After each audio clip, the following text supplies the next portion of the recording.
All right, Tinubu departs Lagos for Ramaphosa's inauguration. That's the big headline story that's going to kickstart today's edition of the program, The Desk on Global Television. My name is Anthony Momodi. Welcome to today's edition. The promises to be very exciting as we look at very key issues making the rounds in Nigeria and across the globe. My guest in today's edition is an economist and also a public affairs analyst in the person of Aliyu Ilyas, joining me in the live studios. Good evening and thank you for making it to the studios. Good evening and thank you for having me. All right, let's begin our discourse. Let's focus on the African continent where the president of the biggest black nation in Africa, talking about Nigeria, President Bola Tinubu, departed Lagos for Pretoria to attend the inauguration of South African President Cyril Ramaphosa. The Nigerian leader left the presidential wing of the Murtala Mohammed International Airport, Ikeja, airbound to South Africa.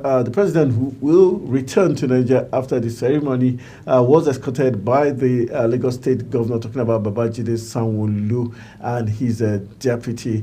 Ramaphosa, following his re-election as president for a second term, report says that Ramaphosa was re-elected for the second term after his humbled ANC coupled together an unprecedented coalition government. Lawmakers in Cape Town voted overwhelmingly to put Ramaphosa back in office for another 5 years after the May 29 general election produced no outright winner. The election marked a historic turning point for South Africa, ending 3 decades of dominance by the African National Congress of the late Nelson Mandela. Just for you to know that the party that led anti-apartheid struggle won only 40% of the vote and for the first time lost its absolute majority in parliament. The NLC, ANC, beg your pardon, however, struck a deal to form what it calls a government of national unity.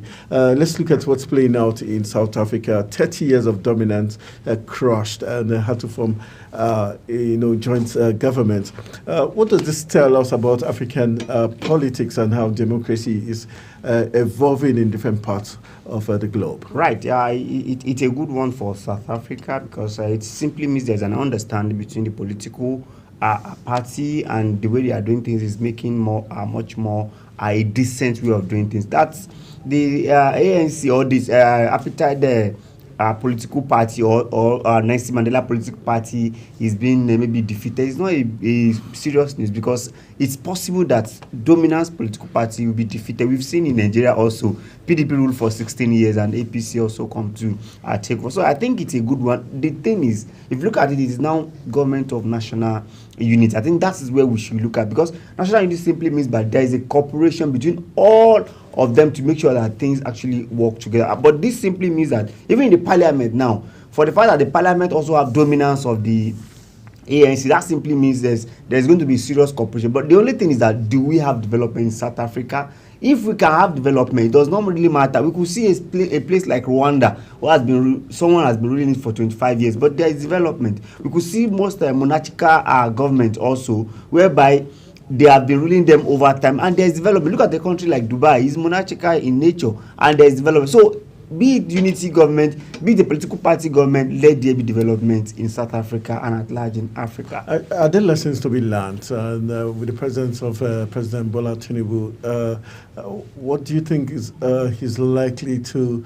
If he's likely to make statements, from what angle would you be expecting Mr. President to speak from? Well, right. We have had 25 years democracy uninterrupted, and you look at this president himself, he has been a part of the front runner to make sure we have this democracy. So I think what we need to do is to continue to consolidate our democracy, especially our political party and INEC to be strengthened, because if you look at it very well, we are having this democracy under turbulent situation. So there should be calm. You could also see National Assemblies trying to say we should have 6 years in office. This is because of every successful Democrat, people that assume office in Nigeria want to go for the second time, and it's make them to lose focus on what they actually are focused. So for me, for Tinubu, I think during his era, there should be we should strengthen democracy, especially the issue of local government. I think it should by now strengthen, make sure that if INEC would take over conducting local government election. I think that would have been the best. For South Africa, we saw that the electoral body, in terms of coalition of the result, was similar. Even when it looked like ANC was losing the elections, we did not hear of any, mischief on the part of the electoral body trying to probably change the will of the people. What can INEC learn from the electoral body in South Africa? Right. To be an umpire simply means you will not be biased. Simply means you did the right thing actually at every time. It simply means you will not be even influenced because you have your autonomy by even the government itself. So I think our INEC need to learn more, and that's why I'm sure most time they go out to really monitor that people election, because a seamless election always bring a rancor-free reign for anybody who assumes office. So I think going forward, INEC should look at it very well and make sure they always do have a seamless, and we should do it from money politics, where people go with money. And the way we are doing it, I think, is not the right way. We will see EFCC on that day be on their red dress and be going around to get people who are actually buying votes. I think election has gone beyond that. It should be an undercover if you want to discover such things. So INEC need to do more to strengthen our democracy. All right, in case you're just joining us, you're watching The Desk on Global Television, and we're looking at issues making the rounds. We'll go for a very quick break. When we return, the discourse on very key issues continues. Stay with us.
All right, welcome back. You're still watching The Desk on Global Television, and we're still looking at key issues making the rounds around the globe. We've just done with South Africa. Let's take you to Philippines, where 4 Philippine policemen were found guilty Tuesday of killing a father and a son. Court officials said in a rare case of law enforcement officers being prosecuted for taking part in former President Rodrigo Duterte's deadly drug war. The 4 low-ranking officers were all sentenced to up to 10 years in prison for the shooting death of 2 victims at the Manila slum during the anti-drug police operations in 2016. Manila Regional Trial Court, Judge Rowena Alejandre said in her written verdict that the court read on Tuesday that thousands of drug suspects were killed by police and unknown gunmen in a campaign that became the centerpiece of Duterte's 2016-2022 rule in a crackdown that critics described as the state-sponsored extrajudicial killing, and is now a subject of investigation by the International Criminal Court. Official data shows that more than 6,000 people died in police and anti-narcotic operations.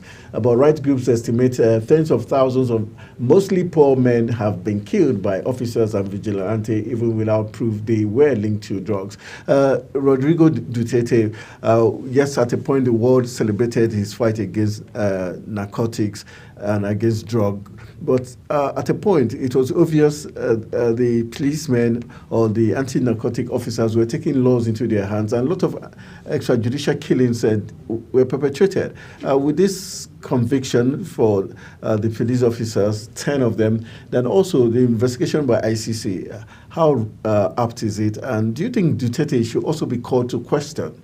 Right, I think it should be called to order rather.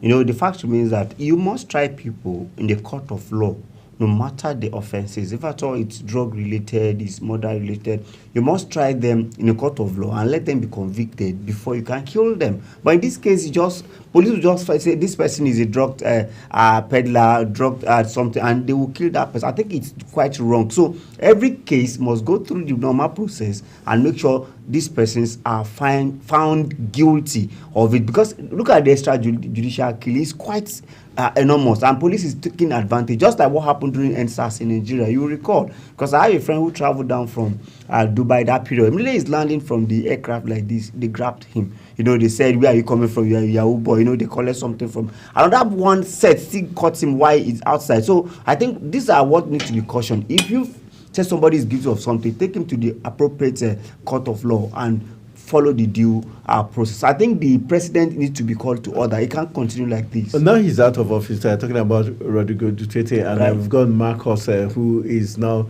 the president. How do you think Duterte can actually be, prosecuted by the ICC, even if found guilty? The fact that he's an ex-president. It's somehow cumbersome because he's not in power anymore. Meanwhile, government is a continuum. So it depends on the body language of the present president. You know, if you think they should try him and look at his role in it. But he will say he's trying to defend the country and making sure that his country is drug free. So for me, I think maybe they can call him and ask him questions. If they find him guilty, he's not too big. He's not above the law himself. Okay, in terms of these drug-related killings and extrajudicial killings, the fact that it's targeted at those at the slum, because from records show in the Philippines, is usually those at the slum areas that are the target focus of the police people. Is there a way they can readjust that focus? It's mostly like that, because even the well-to-do that want to peddle drugs will also go through this set of people in the slum, because there is more hideout. You know, there will not be true check. You know, that's what it. And you also see the Nigerian National Assembly has also make it easy. They're proposing death penalty. I think it has been passed to law, death penalty for drug peddler and drug peddler rather. So I think it's in good direction, simply because is it really good when you look at emerging economies like and third world countries like Nigeria, Philippines, and co, where you cannot trust the judiciary system. Exactly. For instance, last few months or last year, we had Abike Dabiri Erewa, the DG of the Nigerian Diaspora Commission, save a Nigerian girl who drugs were planted in her box, yes, at the airport. So imagine if she was caught and without fair trial, without the insistence of the Nigerian government, she would have been killed just because. And shouldn't there be a better penalty rather than straight death penalty? Right. Because even the lawmakers who embezzle our money, why don't they make death penalty for their punishment? For corruptions? But I think the major thing is that we need to strengthen our judiciary. If truly we are passing through the normal processes in terms of law, people are tried without being victimized. People are tried without kind of nepotism. People are tried without maybe thinking about how to really save their people. If we are following due process in the case of law, I think it's a good thing, because if you look at the negative externality that comes with this drug, you know that it's not. We just have to discourage such. And how do you discourage it? So make sure that the penalty is severe. So for me, I think, and that's why we said judiciary is the last hope of man generally, and that's why it needs to be strengthened very, very well. And this attorney general need to do more to make sure that these people, and you could also remember judicial staff salary have increased. So is that the way to strengthen them? But it's not, yes, because sometimes if you don't pay people well, especially people that works, if you don't pay them well, they tend to compromise. But if they are well paid, it's difficult. But there should be check on them as well. There should be check and balance as well. All right, because, okay, let's not move closer. Let's move to the next talking point. We're looking at UNICEF. The big news is that Nigeria has hit 1 million Learning Passport subscribers, and the United Nations Children's Fund has said hitting 1 million subscribers on the Nigerian Learning Passport was a testament to the collective commitment to ensuring that every child in Nigeria has access to quality education regardless of their location or circumstances. The UNICEF, in a press statement on Tuesday, announced that Nigeria Learning Passport has reached a remarkable milestone of 1 million subscribers, describing it as a milestone in educational access in the country. Meanwhile, the UNICEF Nigeria representative, Mr. Christian Mudete, said the platform is bridging the educational gap and providing opportunities for children to learn and thrive, especially in remote and underserved communities. Are you impressed with this milestone? And do you think this is a true reflection of learning in Nigeria when we know that we have more than 20 million out-of-school children? Right. I think they have a milestone, and that's what they break. So moving ahead, I think they will need to do more. But it's a good one in the right direction, because if you have such numbers, and the testament is actually coming from UNICEF. So if it's from individual or a particular set of groups, say, maybe they are trying to color it. But as it is now, I think it's a good milestone. But we must consolidate on all this. And there must be a punishment too. And that's where I want us to go. To a parent who never cater to his education of his child. Education is mostly free as in primary level. And if you look at the cost itself, it's not that much. So every parent must ensure that the child who is at the school age going category, they have to make sure that they actually go, because you know why? The menace is quite serious, and that's why we're having the backlash of Boko Haram, all those things. Because if you look at it, education makes you to know that yes, this is the right thing to do. And when we are talking about education, we're not saying that you must have university education or maybe tertiary education. A basic education would have solved the problem. So I think it's a milestone, but we must consolidate on it, and they must also go further and give us state by state. You know, that's another statistics that we need to know. So by the time we know that if North Central is achieving this, Northwest is achieving this, you know, Northeast is achieving this, Southwest, Southeast. By the time we have the cumulative, you will now know that okay, this is where we are doing well, and this is where we need to do more. So perhaps the governor also,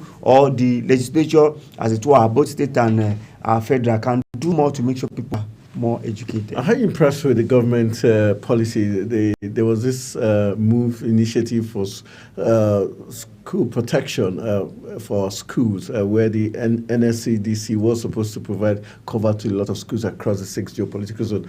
Are you impressed with how far? Have we seen it really happen? Right. It's just lip service. Well, I wouldn't say I've seen it happen, because remember, after the issue of Chibok girls, you know, those things have started. They said the Safe School Initiative. They're up to now. We have not seen if it actually happened. What happened at Kagara, you know, different places in Kaduna, we wouldn't have seen such thing. And it's happening virtually every day. There's one that happened in Ekiti. Was it when the children was going and their bus was attacked with lead, right? So I think there must be practical of it, and I want Nigerians also to find way of giving feedback, because we may not be everywhere, but especially in the core north. And my question now again, does NSCDC have the capacity and the training to actually stand it? Because sometimes you need to also go with gun. They need to protect them, not only with mouth, not only with ordinary person. They must go, because remember, these people that are coming to attack. Imagine they came to attack a school and they are packing like 200 students, 150. So you could see that is an intentional attack, and they must have come in full force. So can we stand that kind of force? Then that's why also state policing is also we are also looking at state police, because the governor may even hear that something is going on. Are they going to, even NSCDC, are they going to ring them in Abuja before Abuja will now give another order? So that's what we need to look at. So I think we need to look at it and give our state more power. I think it's important. All right, let's take our discourse to Rivers State, where the crisis seems to be brewing on a different level. The chairman of the Association of Local Governments of Nigeria, Rivers State chapter, Allwell Ahunda, escaped death narrowly as protesting youth chased him along the Moscow Road in Port Harcourt, the state capital. Hyundai, who is the outgoing chairman of the Port Harcourt City Local Government area, was on his way to the council secretariat with some aides and security details when the incident occurred. It was gathered that he just alighted from his vehicle and tried to make his way into the council when this occurred. We know that the tenure did expire barely some days back, and he was insistent that the weakest boys, like they are being labeled, Martin Amawiwe, had given them the Amole had given them the go-ahead to extend their stay for 6 more months. But do you think the people of Rivers technically had decided to take laws into their hands by protecting their own democracy, by ensuring that this local government chairman, did not return back to office by force, so right. to say? I think President Bola Ahmed Tinubu need to personally see into Rivers State problem. But he had waded into, but it was a political wading that he did. He should go as a president, and say, this is what I want in that state. If I get that news correctly, I think some people lost their life in the incident from the news I read. The fact remains that if a local government chairman tenure expire, what is he looking for in the office? And the fact is that why will youth want to deal with him? So that means there's a problem between that Wike and the Fubara. There's a serious problem that needs to be settled, because take it or leave it, Wike still have his loyalists, and those loyalists want to see Fubara not be able to rule as expected, and this will continue until next election. This is what we must know, because they will find a way to frustrate Fubara to the extent that becoming next governor in 2027 will be difficult for him, because people will now see him as a trouble omen for them. But I must tell you that even Wike as a governor, when he was governor, will he has take this type of interference from anyone? No. We also recall the way he actually dealt with Amaechi. Even look at him generally. He dealt with even the former PDP chairman. He had issue with him. About 2 PDP chairman. So he's a person that doesn't tolerate people, anyhow. And so they should also caution him very, very. He's doing well in FCT, and we are enjoying him here. So it's better he face here and caution them on. Shouldn't we hold the APC and the president responsible for Wike's antics? The fact that he feels he's got the backing of Mr. President. That's why he's continuing this outlay, and that's why his also supporters seem to also back the rascality we're seeing. Right. You see, my opinion, like I said, what president actually did was political settlement. And that's political settlement. Did he put the country's interest first? Or right. He should put country interest first, because from what we just analyzed now, he called them, and because remember those who that actually defected to APC. Yes. You understand? So they are still, and president have interest in that. But you know why? He knew that coming 2027 he will need vote. But I can tell you can still get the same thing from Fubara, because Wike was PDP and you are able to get this kind of vote. So perform very well. Not that you will now use APC, PDP or Fubara and Wike crisis. I think, but for me, I think Fubara also should, at this point in time, he actually said that just started governing the state. He should also be on his feet and make sure that he deal with any miscreant that want to disturb his governance. All right, let's hope all will be well in Rivers State, as the youth have decided to take laws into their hands and hold sway in the entire secretariat, and we'll keep our fingers crossed. We'll be watching closely how things are going to pan out in Rivers State, as the youth have decided that the chairman who tenors over would not return back, to their offices. All right, let's move on from Rivers State to something really disturbing in the health sector.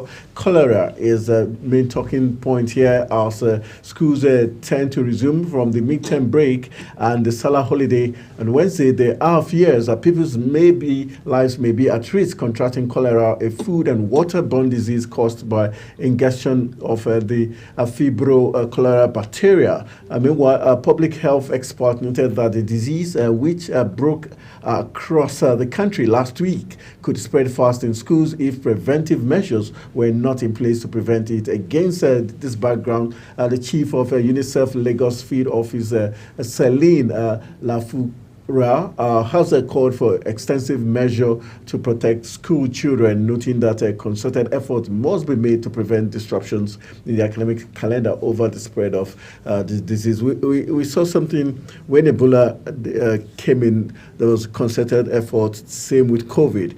How key? Yes, some people might look at cholera as not being deadly, but it's as deadly as any of those epidemics. How important is it for the government, schools and parents to be very, careful as children resume back to school? And do you think there's need for probably an extension so that everything can be put in place? Right. I think Nigeria and Nigerian government forget things in a hurry. You recall when Ebola came and it's ravaging everywhere, with collective effort, we tried to stop it. Even Soya, when he came that time, we saw everybody, even if someone sacrificed her life. And when COVID actually came, we also, but this is much more of a downtrodden. Because if you look at cholera, it's actually more dominant with hygiene. Because in much dominant in slums. More, because I even look at a Lagos scenario, more happen in Lagos Island. And if you look at Lagos Island, it's more choked so compared to other places. So I think the efforts we use to curb COVID, to curb what's the name? Ebola. Yeah. We should use that, because epidemic is not what you joke with. Because before you know, it's spread. And for school, I don't think school needs to actually not reopen. But what I think is that we should reactivate those washing hands, those little rules that we actually use. It's quite important that we establish that. But an hygiene needs to be part of curriculum itself. There should be a course for every student in primary school to know that hygiene is very, very, because if you look at Ebola, it thrives where there is no proper hygiene. Okay. All right, in terms of the NCDC, which is the Center for Disease Control and Prevention and Control, do you think the NCDC is doing enough in terms of sensitization and also being proactive rather than wait until we have epidemics like cholera and others before you hear them in the news or key into action? Well, I think there should be more sensitization on their part, because if you ask me, since the COVID, they did well in COVID, they have actually went down to an extent. Was it because there were a lot of funds coming in? That was why we saw them. Well, funds should have let them be much more active. Though, if there's no fund, it's a government organization and there's a continuous expenditure on their act. I think they need to do more very, very well, because during the Ebola they will come on TV and give us statistics. I think they should I listened to one of the director in Lagos today. They are doing a whole lot, but it is not enough sometimes when you are working and nobody is seeing what you are doing. So I think they should engage a good TV like this to make sure they continue to educate people on what they should do. They should go everywhere and let people know that in different language that cleanliness is next to godliness. It's quite important. All right, just to let you know that the NCDC stated that from January 1st to June 11, 2024, over 1,141 suspected and over 65 confirmed cases of cholera, resulting in over 30 deaths, had been reported from 96 local government areas in 30 states. The center noted that 10 states contributing 90% of the burden of the current cholera outbreak include Bayelsa, Zamfara, Abia, Cross River, Bauchi, Delta, Katsina, Imo, Nasarawa, and Lagos State. So these states, well, if you're a part of this state and you're watching us, you have to be very careful about cholera. We'll go for a very quick break. When we return from the break, the program, The Desk, continues. Stay with us.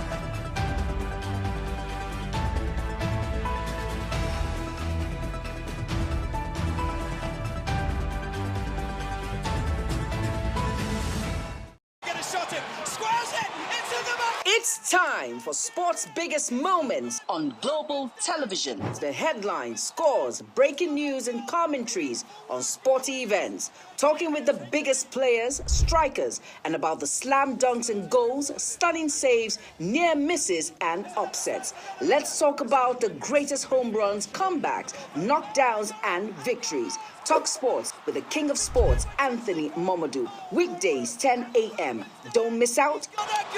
Beautiful work from the wingers. Is the desk on Global Television.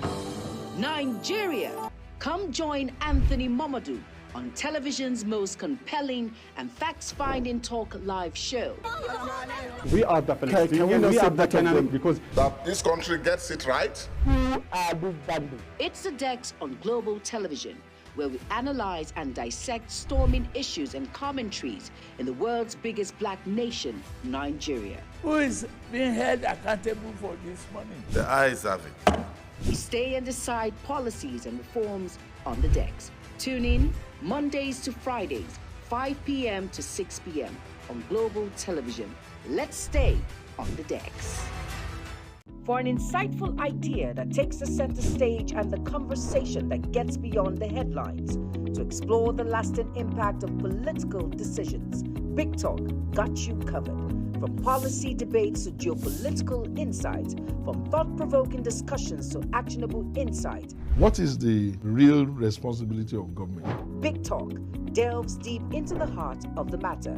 Join us weekdays on Global Televisions from 6:30 p.m. for a reverting journey into the heart of politics, where we dissect issues shaping our society. Hello, children. Gather around, let me tell you a story. Do you know that stories have a way of captivating the minds of children, bringing fun and imagination to teach them morals?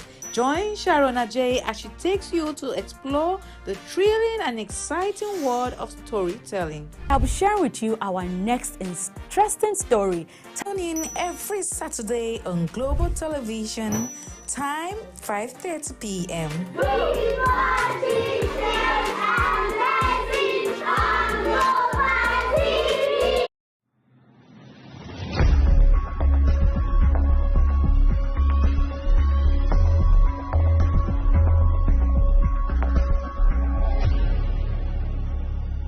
All right, welcome back. Just to watching the desk on Global Television, and let's hit the next talking button as we take you to Nasarawa State, where the Nigerian Security and Civil Defense Corps in Nasarawa has said it commenced the investigation to unravel those behind the attack of their headquarters in Lafia. The NSCDC Public Relations Officer in the state, Jerry Victor, said in an interview that their headquarters was attacked June 17, but the bandits or those who attempted to attack them were repelled by personnel of the command. Victor said the commandant of the State Corps Marshal, talking about Ismail Abdullahi, had directed the intelligence unit get to the root of the attack by apprehending those responsible, the attackers and collaborators and sponsors. He said those behind the attack would not escape justice no matter who they are. It's very interesting that this attack, according to the NSCDC, the attack was meant to release some of their members who were in custody. Doesn't this go to show that probably those in those custody should be in a more secured prison or custodial center rather than just their office center, especially when you're dealing with people that are bandits and terrorists? I think it's a matter of urgency. They should take them immediately to either Kuje prison or Suleja prison immediately, or any well secure prison. But it apparently shows that they want to, because you recall even Kuje was attacked and people got escaped. So I think it's important now. It's matter of urgency for them to have shifted them to the, because they have a particular interest. And you will recall that these days most of our security men are suffering a lot of attack. Look at our soldiers, look at our police. They are losing their life every day. So we will not want any of them to lose their life. They should take these people to appropriate well secure cell or prison, so that they can correctional center, so that they can really secure them and make sure they don't get them, because they can come back again. But are you impressed with the Minister of Interior Tunji Olubunmi, who initially, on assumption of office, practically toured the Nigerian custodial centers and did make lots of promises for reforms there, especially the infrastructural reforms. But have we seen that play out in the last couple of months, even when there was the Kuje break and other collapse of other custodial centers across the country? Do you think he's losing focus on the very important,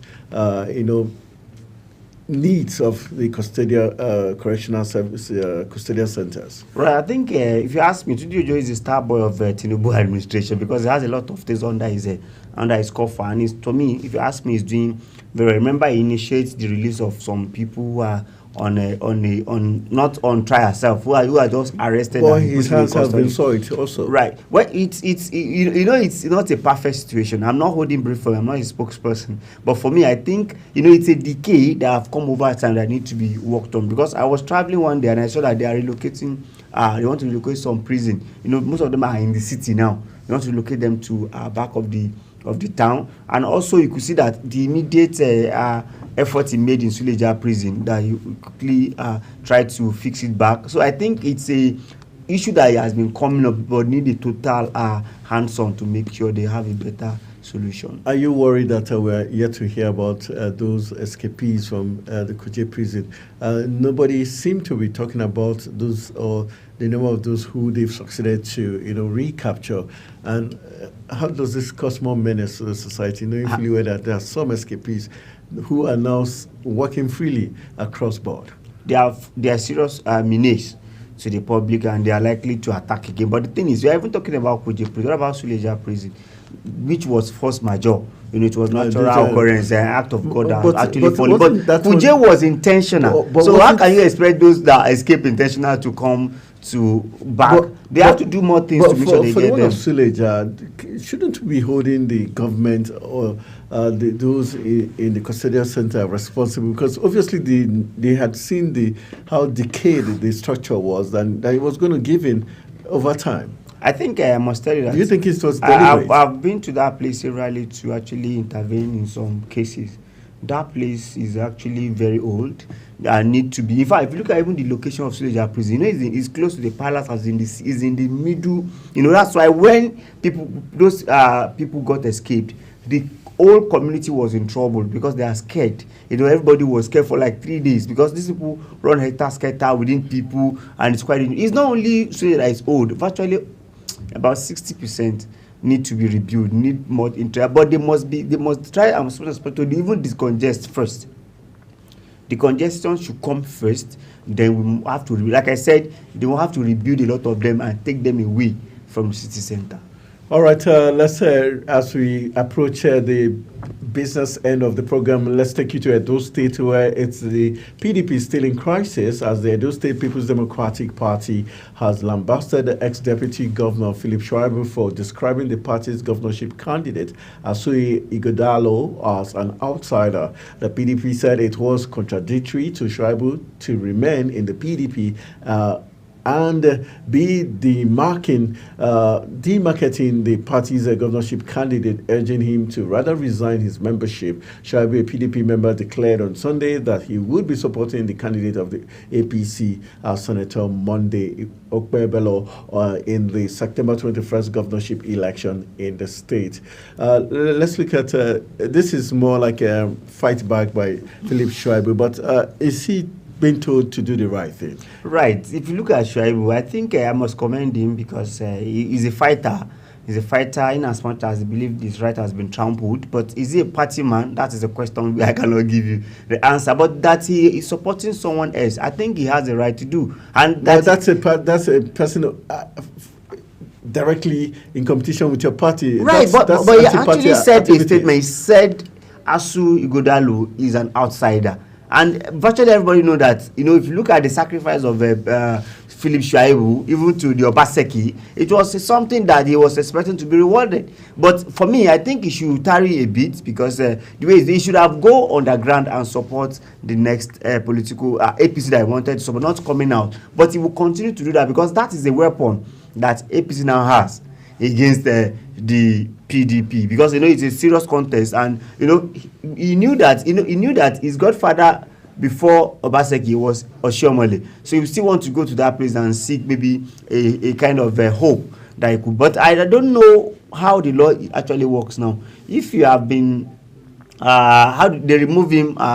He was impeached. Yeah. So if you are impeached, can you still go to contest for anything in future, or you have to go to court to bring that down? Perhaps if APC come, they can go to court, and court will now say no, it was unjust. Because their excuse was just to make sure that they really tame Philip Shai. So being a tame person, you don't expect him to keep quiet. You need to sit to, and in politics, you need to continue to talk. The more you talk, the more people will know that you actually exist. But does this do him any good? Well, for me, he's a politician, so I wouldn't answer for him. He knew what is actually wanted. Perhaps he may want to go to National Assembly after this contest, so we can't see. All right, let's see how that pans out. But let's see. I think our last talking point has to be in the presidency, where the Labour Party presidential candidate Peter Obi on Monday faulted the plan by the federal government to buy new aircraft for the presidential fleet. He described the move as insensitive while Nigerians grapple with economic hardship occasioned by the federal government policies. But the presidency, in a swift reaction, described Obi's comment as insensitive, wondering if he would rather have the life of Mr. President jeopardized by flying faulty aircraft. The recommendation comes a few months after 3 airplanes from the presidential air fleet were penciled down for sale. But Obi described the move as unacceptable and a clear show of insensitivity of the sufferings of Nigerian people. Who do you support in this back and forth? I think handlers of the president need to be much more proactive. When you have a faulty aircraft, you need to have said it in an organized way than this.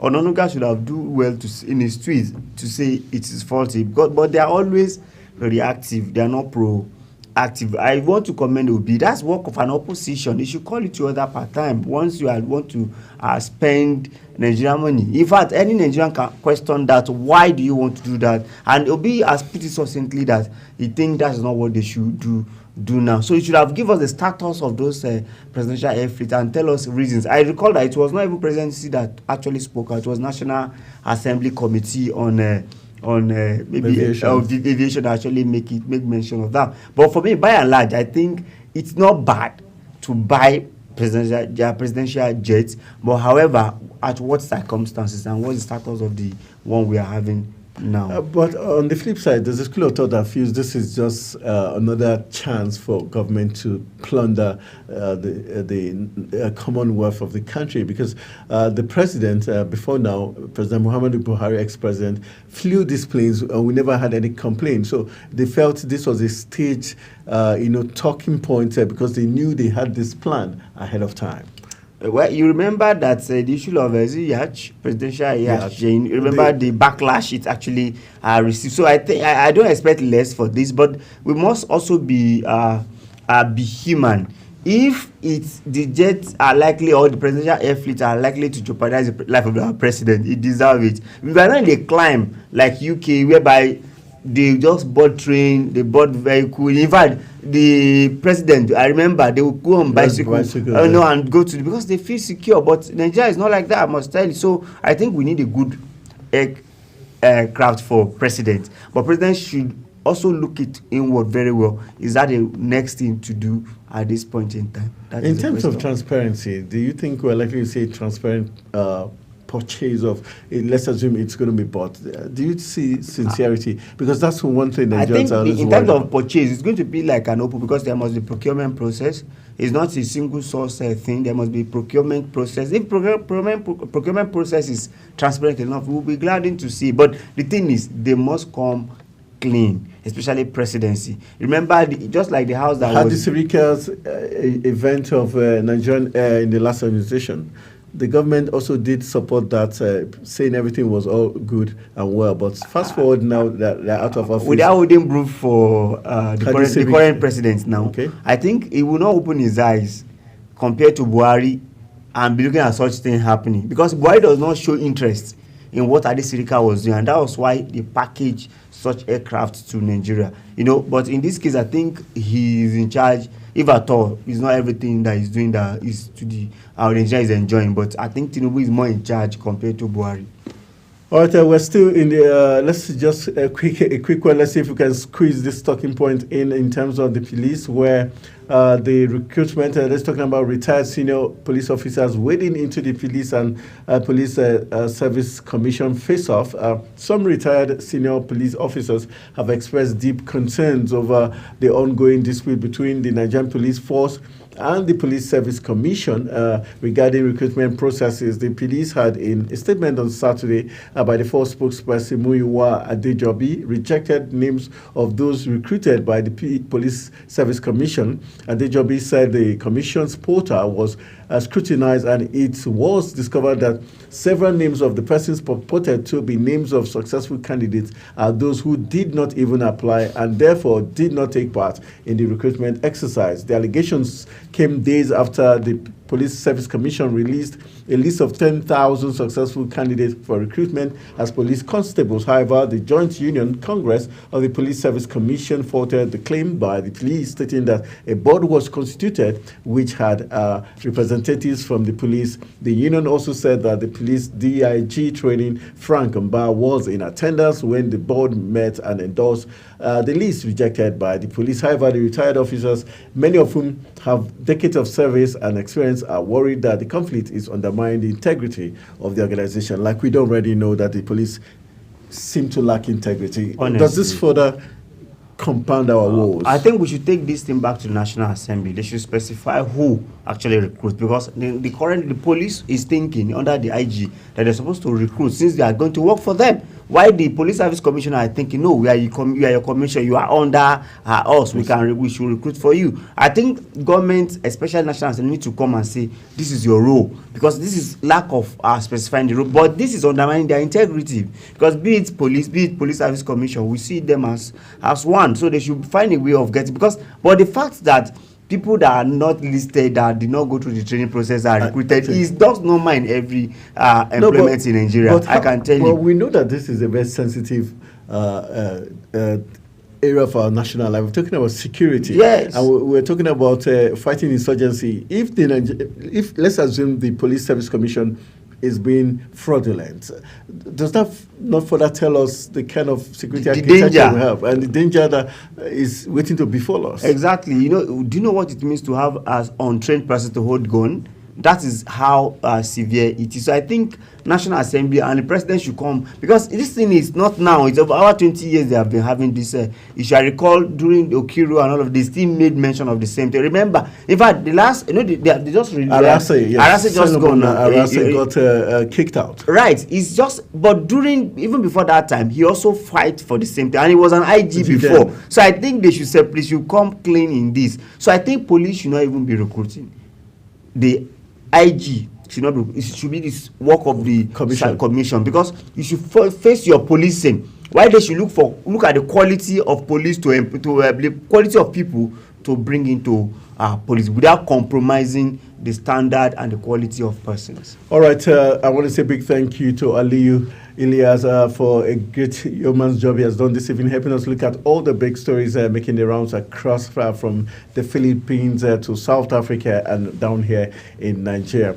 I want to say thank you very much for joining us. So we are hoping that the Nigerian Police Service Commission and the police force itself would come to a truce, let the right thing be done. Now they say the 10,000 constables are not authentic. We hope the right thing will be done so that we get the right police force to police this very great nation. That's why we call it a wrap on today's edition of the program, The Desk. I am Anthony Momodu saying always be part of Global Television.